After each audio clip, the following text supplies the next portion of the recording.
እናስተልኛ አድማጮቻችን ተመልካቾቻችን እንደምን አላችሁ እንደምን ሰነበታችሁ ግርማ ካሳ ነኝ ይህ ዋሜራ ነው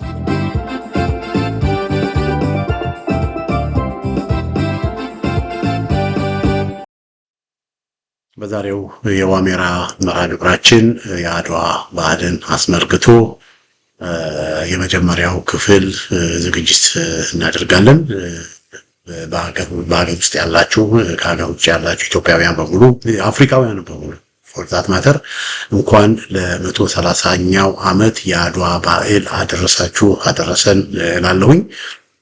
የአድዋ በዓል እንግዲህ ለኢትዮጵያውያን ብቻ ሳይሆን ለጥቁር ሕዝቦች ሁሉ ምልክት የሆነ ትልቅ ድል ነው። ለመጀመሪያ ጊዜ ጥቁሮች ነጮችን አፍሪካ ምንድነው የቅኝ ገዢ ኃይሎችን አሸንፈው ነፃነታቸውን ያረጋገጡበት በዓል ነው። ይህ በዓል በጣም ትልቅ በዓል እጅግ በጣም ትልቅ በዓል ነው። ይህንን በዓል በተመለከተ ያው በአድዋ ነው እንግዲህ የአድዋ ድል በዓል ነው። የአድዋ ድል በዓል ማለት ጦርነቱ የተደረገው በአድዋ ነው።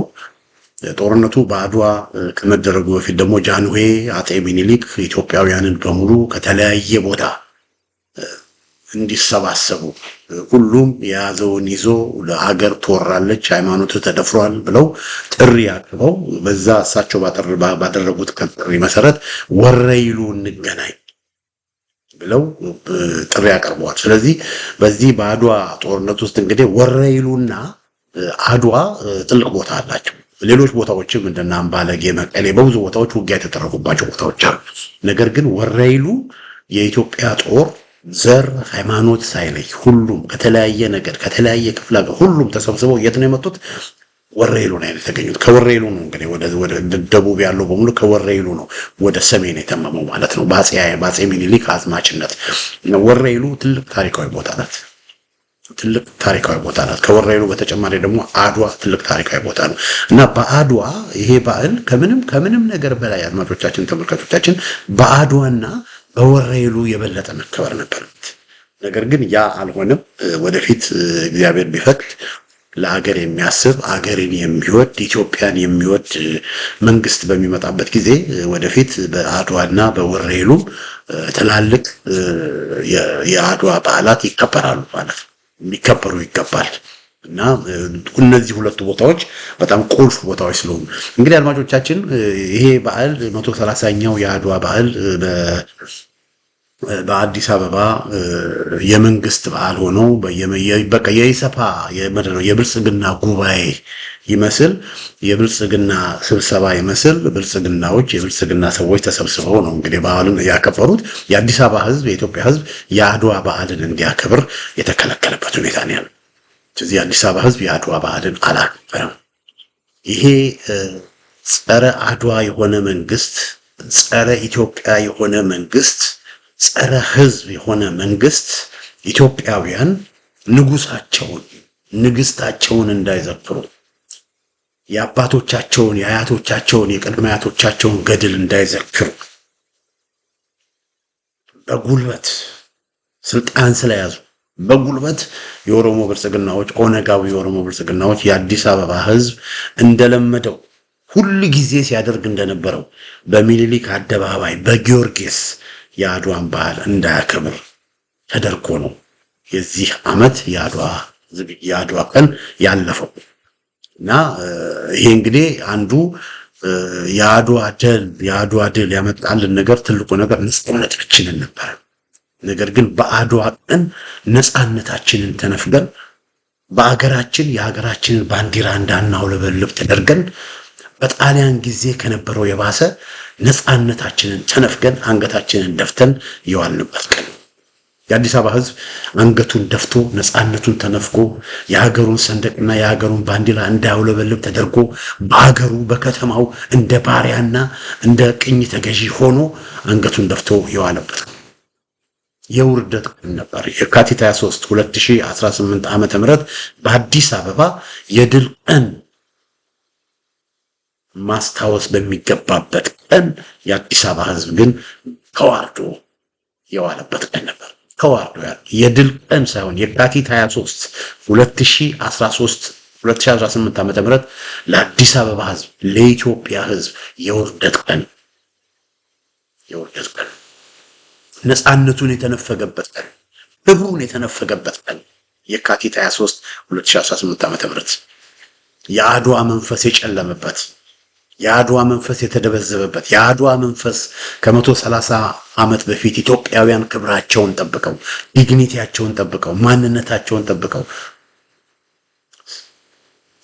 ቀና ብለው በአገራቸው አገራችን ነው ብለው ቀና ብለው እንዲሄዱ እንዲኖሩ ያደረገ ቀን ነበር። ታሪካዊ ቀን ነበር።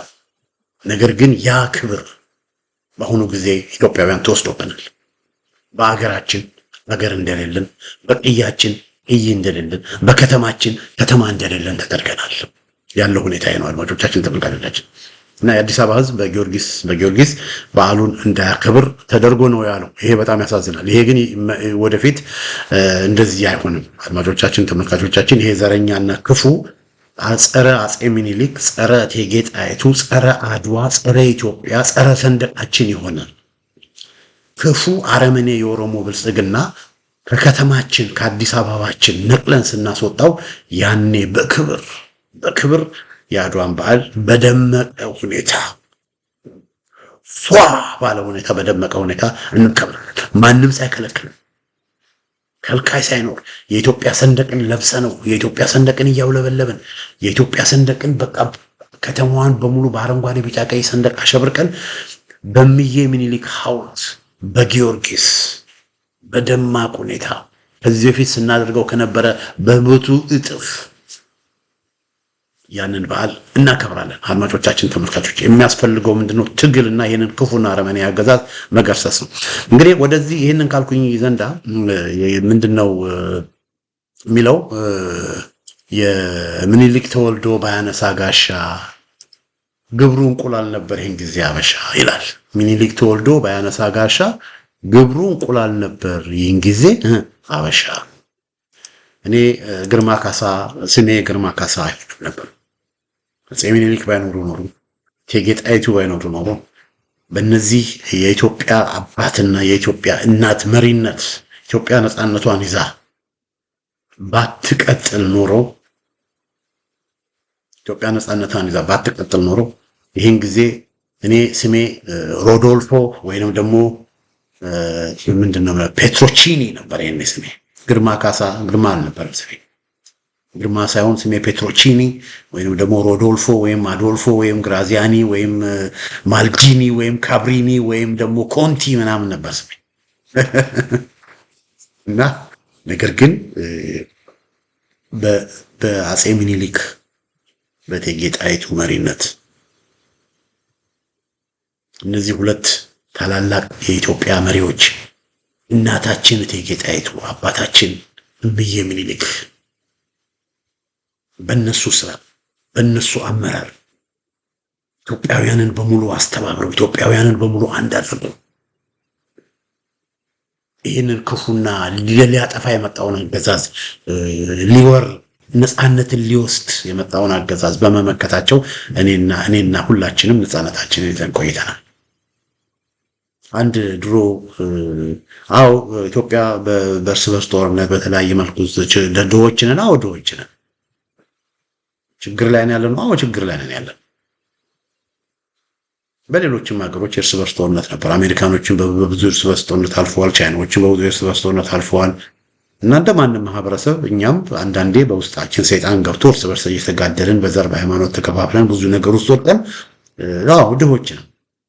ትልቅ ሀገር መሆን ሲገባን ትልቅ ሀገር መሆን አቅቶን ለማኞች ሆነን ከብዙ ሀገሮች በታች ሆነን ያለንበት ሁኔታ ነው ያለው። የሚያሳዝን ኢኮኖሚክሊ በብዙ መንገድ ስናይ ኢትዮጵያውያን ተበትነን በተለያየ ቦታ በቃ ሀገራችን መኖር ስላልቻል ሀገራችን ስደቱ፣ መከራው፣ ስቃዩ፣ መፈናቀሉ፣ ግድያው፣ ሌላውም ነገር ስለበዛ በሀገራችን መብታችን ተከብሮ ስለማይኖር ተማረን ከሀገር ጥለን ይወጣን ብዙ አለን፣ በሚሊዮን የምንቆጠራለን።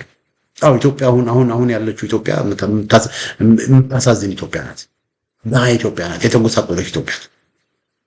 ነገር ግን እንደዛም ቢሆን ሀብት ባይኖረን ሰላም ባይኖረን ብዙ ነገር ግን ብናጣ አንድ ነገር ግን አለች፣ ክብራችን፣ ነፃነታችን አለች። ያችንም ያገኘነው በእነ አፄ ምኒልክ በእነ እቴጌ ጣይቱ አንድ ጊዜ ቀበሮና ዳንኤል ክብረት እንደሆነ እንግዲህ ትንሽ ቀበሮና ውሻ ነበሩ አሉ እና ቀበሮ በጣም ራባት ምትበላው አጣች። ምትበላው አታ ከጫካ ወጣችና ወደ ከተማ ገባች። ወደ ከተማ አንድ ቤት ውስጥ ስትገባ ዘላ አንድ ቤት ውስጥ ስትገባ በጣም የተበደለ ውሻ ታገኛለች። በጣም የተበደለ ወፍራም ውሻ ታገኛለች። አንገቱ ላይ ገመድ ታስሮለት ያው ይበላል፣ አጥንቱን ይግጣል። ከዛ ቀበሮ አየችና በጣም ተደሰተች። ደስ አላት። ያንን ነገር አየችና ደስ አላት። እናች ወይ እንዳንተ በሆንኩ አለች። እስቲ እንቀያየር፣ የኔን ቦታ አንተ ወሰድና ያንተን ቦታ እኔ ልውሰድ አለችው። እሺ አለ። ከዛ ገመዱን ፈታችለትና እሷ ላይ አጠለቀች። ከዛ ውሻው ደግሞ በቃ እንደሷ ጫካ ሄደ እና ለአንድ ቀን በቃ እንደዚህ ነው። እኔ ለአንድ ቀን እዚህ አንተ ጋር ሆናለሁ እንደ ውሻ፣ አንተ ደግሞ እንደኔ በቀበሮ በጫካ እንደልበተው ሂድና ተመላለስና እንደፈለግከውን ከስራት ወጣለህ የፈለግከውን አድርግና ና ትለዋለች። ከዛ ትኑ ውሻው በቃ በየጫካው ዞረና ያው ውሻው ያው መታሰር የለመደ አይደለ፣ እንደገና ተመልሶ ለመታሰር ወደ ቤቱ ነው። ተመልሶ ለመታሰር ውሻ አይደለ። እንዴት ነሽ አንቺ ቀበሮ አላት። ናና ፍታልኝ ለምን 10 ዓመት ለምን አልራብም? ፍታልኝ ነፃነቴ ይሻለኛል። ለዳቦ ለፍርፋሪ ነፃነቴን አጂ አንገቴ ላይ ታስሮ ከምኖር ነፃነቴ ይሻለኛል አለች። እና ነፃነት ትልቅ ነገር ነው ወገኖች። ይሄ ትልቅ ነገርን ነው የአድዋ በዓል ለብዙ ኢትዮጵያውያን ያስገኘው። ለብዙ ኢትዮጵያውያን ብቻ ሳይሆን ለአፍሪካውያን በሙሉ ነው ይሄ ነገር ያስገኘው። እና ነገር ግን አድማጮቻችን፣ ተመልካቾቻችን ይሄ የአድዋ በዓል አሁን ህዝብ እንዳያከብረው የተደረገው የአዲስ አበባ ህዝብ እንዳያከብረው የተደረገው የብልጽግና ሰዎች፣ ሹማምንቶች፣ ባለስልጣኖች ተሰብስበው የሆነ አደባባይ የሰሩት አደባባይ አለ። የሚኒሊክ ሐውልትን ሰው እንዳያይ፣ የጊዮርጊስን የሚኒሊክ ሐውልትን ሚኒሊክን ሰው እንዳያይ በሚል ለብቻ የሆነ አደባባይ ነገር ሰርተው የአንድነት አደባባይ ነው የሚባለው ሚኒሊክ ምን ስሙም አላውቀውም። እዛ አካባቢ ከኤሚሬት በተገኘ ገንዘብ ኮሪዶር ምናምን አድርገው አሳምረው ሰርተው እዛ አካባቢ በዓል አድርገዋል ብልጽግናዎች። እና እዚህ ጋር የምታዩዋቸው ናቸው አድማጮቻችን፣ ተመልካቾቻችን። እና እዚህ ጋር ያው 130ኛው በዓል ነው ያከበሩት። እና 130ኛው በዓል ሲያከብሩት እዚህ ቆሞ የምታዩት ታዬ አጽቀሥላሴ ነው። በታዬ አጽቀሥላሴ ድረስ በታዬ አጽቀሥላሴ ፕሬዚደንት ነኝ ያው በታዬ አጽቀሥላሴ ዙሪያ ላይ በሌላ መርሃ ግብር እሱ በተናገረው ንግግር ላይ በሌላ መርሃ ግብር መመለስበት ይሆናል። ግን ታዬ አጽቀሥላሴ እዛ ጋር አለ። እዛ ዳር ጋራ ኃይለማርያም ደሳለኝ የቀድሞ ጠቅላይ ሚኒስትር አለ። በኃይለማርያም ደሳለኝ ጎን ደግሞ የጠቅላይ ፍርድ ቤት ዳኛ፣ ጠቅላይ ፍርድ ቤት ፕሬዚደንት ነው ምናምን የሚባለው በዛ በእንትና ቦታ ማነው በወይዘሮ መዓዛ ቦታ የገባው ሰውዬ ቴዎድሮስ ምናምን የሚባለው እሱ ነው ያለው። ከዛ ከሱ ጎን ደግሞ ይሄ የፌዴሬሽን ምክር ቤት የሚባለው ያገኘው ተሻገር አለ። ያገኘው ተሻገር ጎኑ ደግሞ ወይዘሮ ማናት እናቲያቺ ፕሬዝዳንቷ ወይዘሮ ሳህለወርቅ አለች። በነገራችን ላይ አንቺ መላት ክብር ስለሌለኝም አምቱ አለላቸውም። እነዚህ ክብር የሚገባቸው ሰዎች አይደሉም። ክብር በጭራሽ የሚገባቸው ሰዎች አይደሉም። ለህዝብ ያልቆሙ ለህሊናቸው ያልቆሙ ሰዎች ክብር የሚገባቸው አይደሉም። እና ወይዘሮ ሳህለወርቅ አለች። ከዛ ከወይዘሮ ሳህለወርቅ ጎን ደግሞ የፓርላማ የሚባለው እንትን ታደሰ ጫፎ አለ። እና ታደሰ ጫፎ እንግዲህ እዛ ባዶ ወንበሩ የታዬ አጽቀሥላሴ ነው። ከታዬ አጽቀሥላሴ ጎን ደግሞ ማን ያለው? ከታዬ አጽቀሥላሴ ጎን ብርሃኑ ጁላ ከታዬ አጽቀሥላሴ ጎን ደግሞ ምርኮኛው ብርሃኑ ጁላ አለ። ነገራችን ላይ እሱም በጣም ንግግር አድርጓል። በጣም የሚገርም ንግግር። ከብርሃኑ ጁላ ጎን ደግሞ የሙላቱ ተሾመ የፕሬዝዳንት የነበረው ሙላቱ ተሾመ አለ። ከሙላቱ ተሾመ ጎን አይሻ መሐመድ አለች። አይሻ መሐመድ ናት።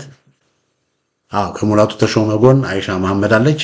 አይሻ መሐመድ ማለት የመከላከያ ሚኒስትር ነው። ኢንጂነር ናት። በነገራችን ላይ ኢንጂነር ናት፣ ግን የመከላከያ ሚኒስትር ተደርጋለች እና እሷም ነው የተወለደችው።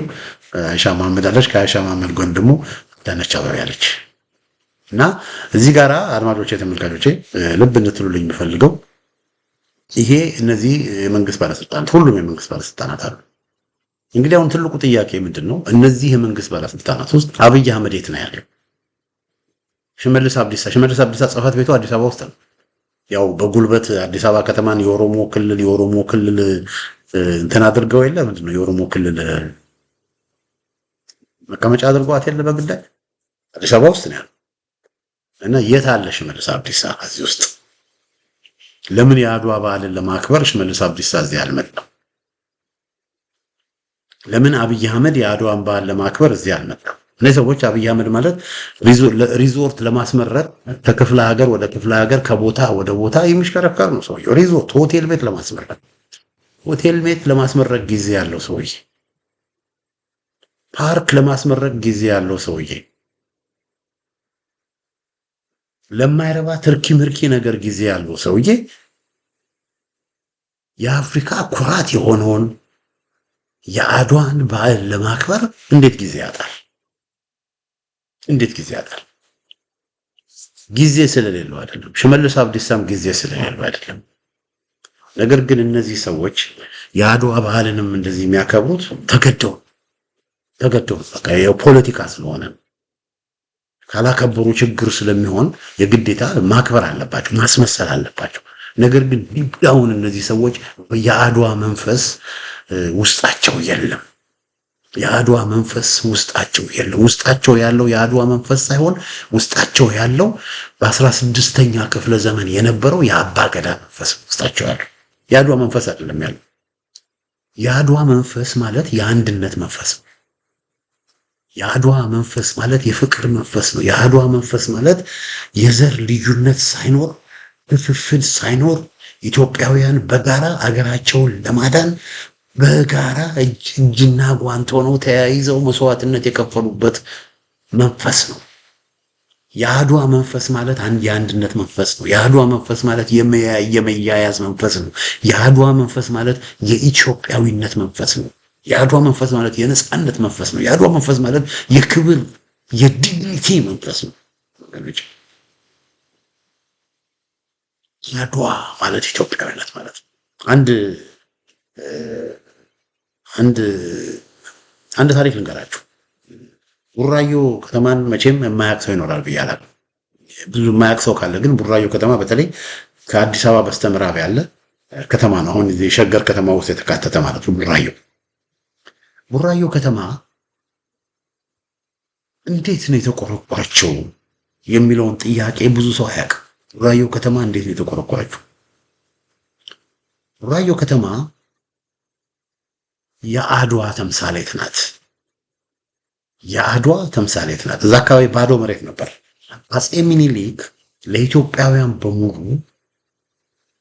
የአድዋ ዘመቻ ክተት በሚያውጁበት ጊዜ ከወለጋ ከአሶሳ አካባቢ ከወለጋ አንድ አርበኛ ነበረ። ጎበዝ ሽፍታ ነገር ነበረ። በጣም ጦረኛ ነበረ። በጣም ጎበዝ ሰው ነው። ወታደሮች አሉት።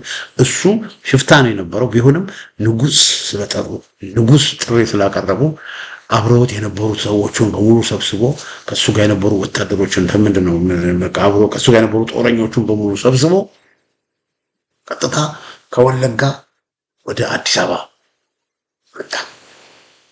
የአፄ ሚኒሊክን ጦር ሊቀላቀል አድዋ ሊዘምት መጣ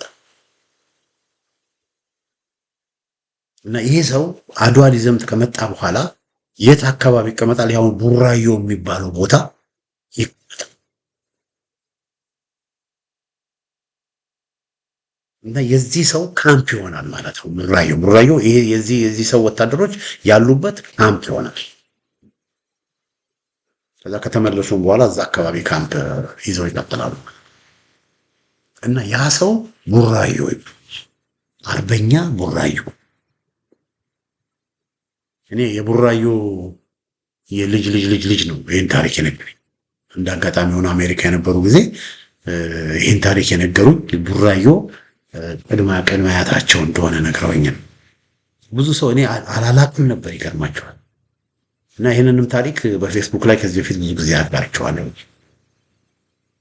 ቡራዮ አርበኛ ቡራዮ እንደውም በዚህ ጊዜ ሪሰርች ተደርጎ አሁን እነዚህ የኦሮሞ ኤሊት የሚባሉ ለኦሮሞ እንቆረቆራለን የሚሉ ለምንድን ነው የቡራዮን ታሪክ የዋቆ ጉቱን እና እነዚህ ኢትዮጵያን የሚጠሉ ሰዎችን ታሪክ ከሚናገሩ ኢትዮጵያን የሚጠሉ ሰዎችን ለነሱ ሐውልት ከሚሰሩ ለምንድን ነው ለቡራዮ ሐውልት የማይሰራለት? ለአጫሉ ዘፈን ስለዘፈነ ሐውልት ሲሰራለት ለምንድን ነው ለነ ቡራዮ ሐውልት የማይሰራው? ለምንድን ነው ስለነ ቡራዮ ሪሰርች ተደርጎ መጽሐፍ የማይጻፈው? ስለ ኦሮሞ ጀግኖች ለምን ነው የማይጻፈው? እና ቡራዮ በዚህ ጊዜ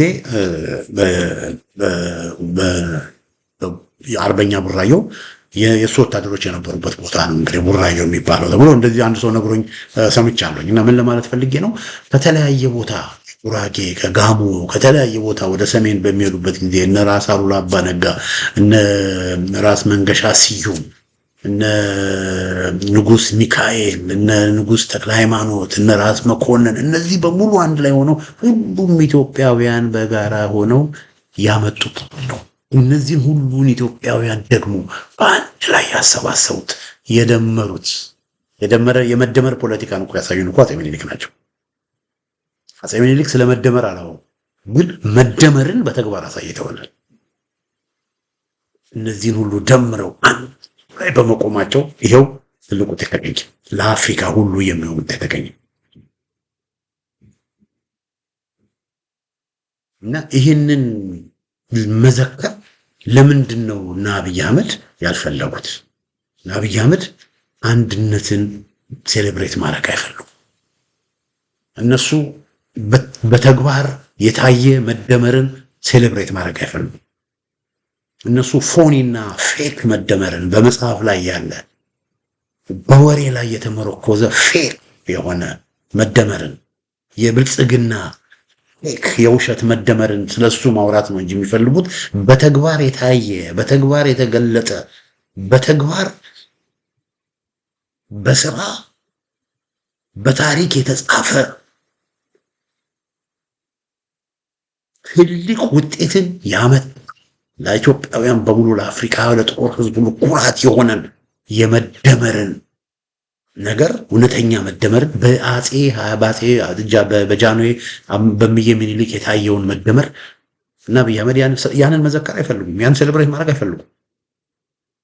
ሴሌብሬት ማድረግ አይፈልጉም። አድዋ አብይ አህመድ ትንሽ የሆነ አድዋ ምናምን ብሎ የሆነ የሱ ፎቶ ያለበት ምናምን የሆነ ክሊፕ በቃ በደንብ በኤአይ ምናምን ሰርተው እሱ የተናገረውን ነገር አድዋ መደመር አንድነት ኢትዮጵያዊነት ምናምን ብሎ የፌክ ወሬ የተወሰነ 1-2 ደቂቃ ቪዲዮ ለቀቀ። አንድም ስለ አፄ ምኒልክ ስም ሳይናገር አንድም ስለ እቴጌ ጣይቱ የሚል ነገር ሳይወጣ አፄ ምኒልክ የሚል ስም ሳይወጣው ይህን በዓል አከበረ ማለት ነው። እና የአድዋ ባህል እነዚህ እና አብይ አህመድ በዚህ በዓል ላይ ያልተገኙት ምክንያቱ ምንድነው? የአድዋ መንፈስ ከአድዋ መንፈስ ጋር ስለተጣሉ የአድዋን የመደመር መልእክት ሴሌብሬት ማድረግ መዘከር ስላልፈለጉ። ሌላው ደግሞ አድማጮቻችን ተመልካቾቻችን በዚህ በአድዋ በዓል በጣም የሚገርማችሁ ነገር በኢቢሲም ያሉ ፕሮግራሞችን ሁሉ ተመለከትኩኝ። አፄ ምኒልክ በተደረጉ ንግግሮችም ተመለከቱ። በንግግሮቹ በምናምን ሁሉ በታዬ አጽቀሥላሴ ንግግር በሌላ ፕሮግራም መጣለው ብዙዎቹ አፄ ምኒልክ እንዳይጠቀሱ እቴጌ ጣይቱ እንዳይጠቀሱ የተደረገበት የበዓል ነው። ያለ አፄ ምኒልክ አድዋን ያለ እቴጌ ጣይቱ አድዋን እንዴት ነው ወገኖች? ጃንሆይን አፄ ምኒልክን እምዬ ምኒልክንና እቴጌያችንን ጣይቱን እየጠሉ አድዋን ማክበር ይቻላል ወይ? አይቻልም። እና የአድዋ በዓል እነዚህ ሰዎች እንዳልኳችሁ ተገደው ነው አድዋን የሚያከብሩት። ለምን? አድዋ ማለት ኢትዮጵያዊነት ነው። እነዚህ ሰዎች ደግሞ ኢትዮጵያዊነትን አይወዱ። ስለዚህ ምን አደረጉ? የኢትዮጵያ አዲስ አበባ ሕዝብ አድዋን እንዳያከብር አገዱ።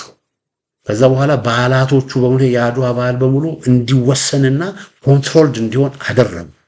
ኮንትሮል እንዲሆን ካደረጉ በኋላ የአፄ ምኒልክና የእቴጌ ጣይቱ ስም እንዳይጠራ አደረጉ። በቃ እቴጌ ጣይቱ ሲባል አፄ ምኒልክ ሲባል እነዚህ ሰዎች ያማቸዋል። ይቀናሉ። ለምን? እነሱ ግን እቴጌ ጣይቱን አጼ ምኒልክን እንዳይጠሩ ቢያደርጉም አጼ ምኒልክ በ10 ሚሊዮን በኢትዮጵያውያን ልብ ውስጥ ነው ያሉት። ልባችን ውስጥ ነው ያሉት። እቴጌ ጣይቱ ልባችን ውስጥ ነው ያሉት። ከልባችን እቴጌ ጣይቱን ከልባችን አጼ ምኒልክን ሊያወጡ አይችሉም ሰዎች። ጊዮርጊስ ሄደን እንዳናከብር ሊከለክሉን ይችላሉ። የኢትዮጵያን ሰንደቅ ንጹህ የኢትዮጵያን ሰንደቅ እንዳናውለበልብ ሊከለክሉን ይችላሉ። ከልባችን ግን የኢትዮጵያን አረንጓዴ ቢጫ ቀይ ሰንደቅ ከልባችን ግን እቴጌ ጣይቱ ከልባችን ግን አጼ ምኒልክን ግን ሊያወጡ አይችሉም። እና የሆነው ነገር ይሄ ነው አድማጮቼ፣ ተመልካቾቼ። እና አብይ አህመድ አድዋን ከሪዞርት ሲያሳንሱ የምናየው ሪዞርት ይበልጥባቸዋል። የአድዋን ባህል ክብር ያን ያህል ለአድዋ ባህል ክብር የላቸውም። ያን ያህል ለኢትዮጵያዊነት ክብር የላቸውም። ላይላዊን ኢትዮጵያዊ ይላሉ እንጂ ውሸታቸውን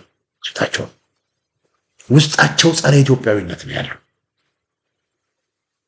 እና አጼ ምኒልክ እቴጌ ጣይቱ የኢትዮጵያ እናት የኢትዮጵያ ጀግኖች ናቸው። አድማጮቻችን፣ ሌላ ከዚህ ጋር በተገናኘው ደግሞ የምጠቅሰው ነገር ምንድነው? አጼ ምኒልክ የአጼ ምኒልክ ሐውልት እንዳይታይ የአጼ ምኒልክ ሐውልት ላይ ምንም ነገር እንዳይደረግ አግደው ስለ አጼ ምኒልክ ምንም ነገር እንዳይነገር እንዳይጠራ አግደው ነገር ግን አድዋን ባህል ለማክበር ሞክረዋል። የእቴጌ ጣይቱንም ደግሞ እንደዚሁ በነገራችን ላይ የእቴጌ ጣይቱ ሐውልት አዲስ አበባ ውስጥ ሊሰራ ተብሎ የእቴጌ ጣይቱ ሐውልት እንዳይሰራ የከለከለው የኦሮሞ ብልጽግና ነው። ይህንን አንርሳ። ግን ይሄ የኦሮሞ ብልጽግና እቴጌ ጣይቱ በቆረቆሩት ከተማ ውስጥ ተቀምጦ ለሁሉ ጊዜ አይቀጥልም። ስለዚህ ይሄ ኦነጋዊው የኦሮሞ ብልጽግና ከ4 ኪሎ በሚባረርበት ጊዜ እናታችን የኢትዮጵያ እናት የአዲስ አበባ እናት እቴጌ ጣይቱ ትልቅ ሐውልት አዲስ አበባ ላይ ይሰራላታል። ሁላችንም ደግሞ እዛ ሄደን እናከብራለን። ይሰራላታል። በከተማዋ እሷ በገነባችው ከተማ እሷ በቆረቆሮቹ ከተማዋ ከጅማና ከበሻሻ መጥተው የእቴጌ ጣይቱ ሐውልት አይሰራም ሲሉ አያሳፍርም? እቴጌ ጣይቱ በገነባችው ከተማ በቆረቆሮቹ ከተማ አጼ ምኒልክ በቆረቆሩት ከተማ አጼ ምኒልክና እቴጌ ጣይቱ ለማዋራድ የሚሞክሩ ከባሌና ከወለጋ ከጅማና ከምናምን ከበሻሻ የመጡ ሰዎች አያሳፍርም? ያ ይቀየራል ወገኖች፣ ያ ይቀየራል። ሌላው እዚህ ጋር በጣም የሚገርማቸው እነዚህ ሰዎች የአድዋ ባህል እንዳይከበሩ የአዲስ አበባ ሕዝብ የአድዋን ባህል እንዳያከብር ሲያደርግ የአዲስ አበባ ሕዝብ ብቻ የአድዋን ባህል እንዳያከብር አይደለም ያደረጉት። ከዚህ በፊት በነበሩ የአድዋ ባህሎች ከጥንትም እኔም ራሴ ኢትዮጵያ ነበርኩ ጊዜ በደርግም ጊዜ የአድዋ ባህል ሲከበር እንዳለ ከሸዋ ከሰላሌ ከፍቼ ከተለያየ ቦታ የኦሮሞ ገበሬዎች የኦሮሞ ፈረሰኞች ይመጡ ነበር።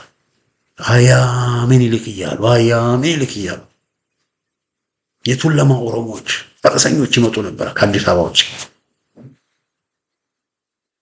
ይጨፍሩ ነበር በኦሮምኛ። እዛ ምኒልክ አደባባይ ጊዮርጊስ በኦሮምኛ ምን ያደርጉ ነበር? በኦሮምኛ ይጨፍሩ ነበረ።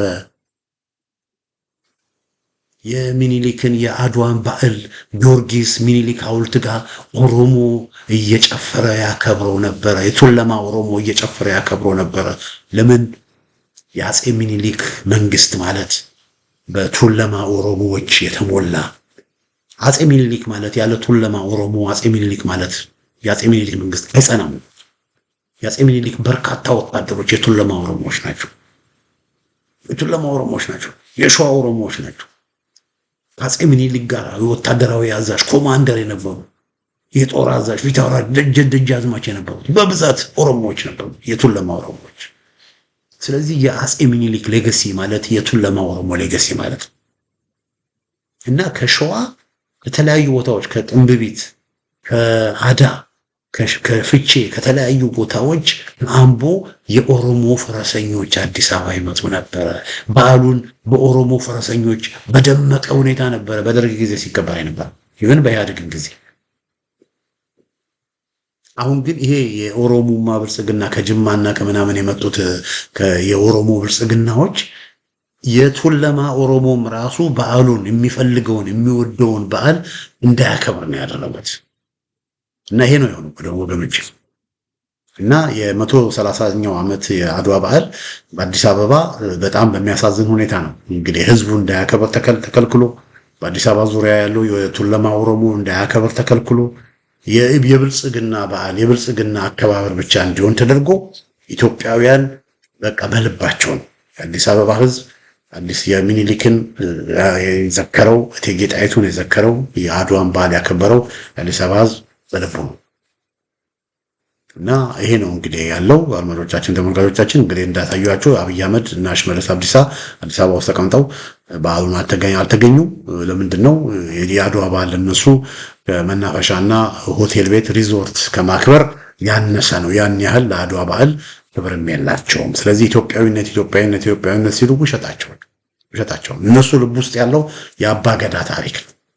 16ኛው ክፍለ ዘመን የመጨፍለል፣ የመግደል፣ የመዋጥ፣ የደም መፋሰስ መንፈስ ነው እነሱ ውስጥ ያለው የአባ ገዳ መንፈስ። የአድዋ መንፈስ ደግሞ የአንድነት ነው። አንድ ላይ ሆኖ የሀገርን ክብር ማስጠበቅ ነው። አንድ ላይ ሆኖ ነፃነትን ማስጠበቅ ነው። ያንን ማድረግ አልቻሉም። እንግዲህ አድማጮቻችን ተመልካቾቻችን በክፍል 1 ጃንሆይና እቴጌን እየጠሉ አድዋን ማክበር አድዋ ከሪዞርት ያለሰባቸው አብይ አህመድና ሽመልስ አብዲሳ በሚል ርዕስ እንግዲህ ያዘጋጀው ዝግጅትን ይመስላል።